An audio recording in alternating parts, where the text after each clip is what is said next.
Et la plus grande préoccupation des grands leaders d'aujourd'hui, c'est les soft skills, c'est l'intelligence émotionnelle, c'est ce qui nous reste.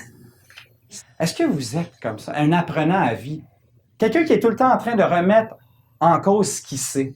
Parce que la vérité, c'est plus que je lis, plus que je me rends compte que je connais pas grand-chose. L'autre élément, c'est l'automotivation. L'automotivation, ça veut dire quoi? L'automotivation, ça veut dire que je suis ici, pas parce que je suis payé, parce que j'ai de l'impact. Du moins, je crois avoir de l'impact. Et j'ai vraiment envie, je suis passionné. Faut trouver sa passion, ce qui nous fait vibrer au quotidien. Et quand ça nous fait vibrer au quotidien, on le fait parce qu'on a envie d'être là.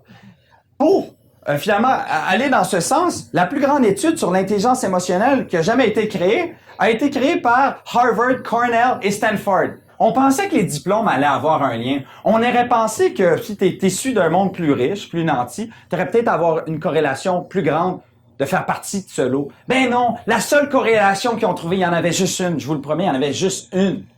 C'était que 85% d'entre eux étaient dotés d'une intelligence émotionnelle supérieure à la moyenne. Uniquement 15% d'entre eux étaient dotés d'une compétence technique supérieure à la moyenne.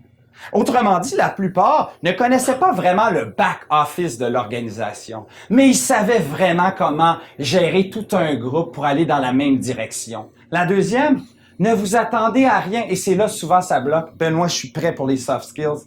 Je suis prêt, je commence dès maintenant. Mais en arrière-scène, ils veulent quelque chose en retour. Si vous faites un geste naturellement, il faut pas que vous pensez avoir quelque chose en retour parce que ça n'arrivera jamais. Ne vous attendez à rien en retour. C'est vraiment difficile. Mais ça doit être naturel. Sinon, ne le faites pas. Il n'y a rien qui va arriver. Et c'est une étude qui s'est perpétuée avec les enfants de ces enfants, qui continue aujourd'hui. Et j'aimerais vous dire des choses croustillantes. J'aimerais vous dire des choses colorées, qu'il y a une formule magique. Mais franchement, il n'y en a pas. Je vais vous donner les 4 conclusions. La première, c'est que le réseau social est la clé du bonheur, que la solitude tue.